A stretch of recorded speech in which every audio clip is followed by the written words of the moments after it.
हाँ, यूसुफ और उनके भाइयों के किस्से में पूछने वालों के लिए बहुत सी निशानियां हैं। जब उन्होंने आपस में तस्करा किया कि यूसुफ और उसका भाई अब्बा को हमसे ज्यादा प्यारे हैं, हालांकि हम जमात की जमात हैं, कुछ शक नहीं कि अब्बा खुली गलती पर हैं। यूसुफ को या तो जान से मार डालो या किसी मुल्क पर फेंकाओ, फिर अब्बा की तवज्जो सिर्फ तुम्हारी तरफ हो जाएगी और उसके बाद तुम नेक लोगों में हो जाओगे। उनमें से एक कहने वाले ने कहा कि यूसुफ को जान से न मारो, किसी अंधे कुएं में डाल दो कि कोई राहगीर उसे निकालकर किसी दूसरे मुल्क में ले जाएगा। अगर तुमको करना ही है तो यूं करो। ये मशवरा करके वो अपने वालिद से कहने लगे कि अब्बा जान, क्या सबब है कि आप यूसुफ के बारे में हमारा एतबार नहीं करते?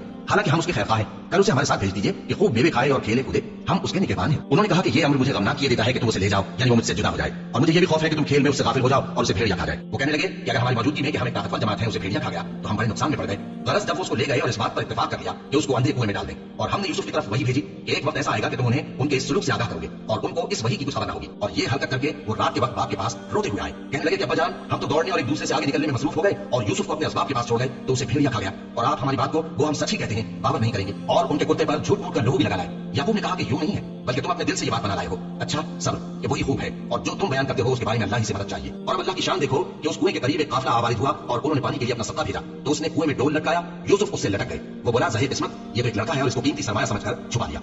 और जो कुछ वो करते थे अल्लाह को खूब मालूम था, और उन्होंने उसको थोड़ी सी कीमत यानी मालूम चंद दरमों पर बेच डाला, और वो उससे बेजार हो रहे थे। और मिस्र में जिस शख्स ने उसको खरीदा उसने अपनी बीवी से, जिसका नाम जुलेखा था, कहा कि उसको इज्जत इकराम से रखो, अजब नहीं कि ये हमें फायदा दे या हम इसे बेटा बना ले। इस तरह हमने यूसुफ को सरजमीन मिस्र में जगह दी, और गरज ये थी कि हम उनको ख्वाब की बातों की ताबीर सिखाएं। और अल्लाह अपने काम पर गालिब है, लेकिन अक्सर लोग नहीं जानते। और